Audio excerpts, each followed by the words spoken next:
chia năm mà ta về mình chia tên này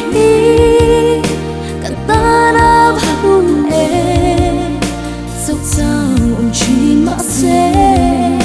lời ba cái suy ăn dê cả lời cả bất thiện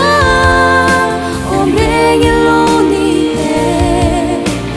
nghe chữ phía dốc vang lên xin phun này à truy phật mong xí lời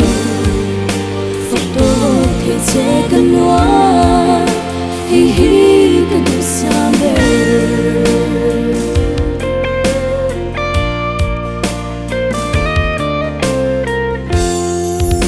cái ta iring rua ta rung ôi cái tung ngai lông vui na lì ra khát tiếng đủ tiếng cái tư chim xe mà sẽ nâng in mình chia cầm má một gió miền bề rung ôi người càng thâu ven bồ rót bên hi tiêu chi bất thiện ôm nghe nghe lo ni nghe chữ phía dốc vang lên xin phun này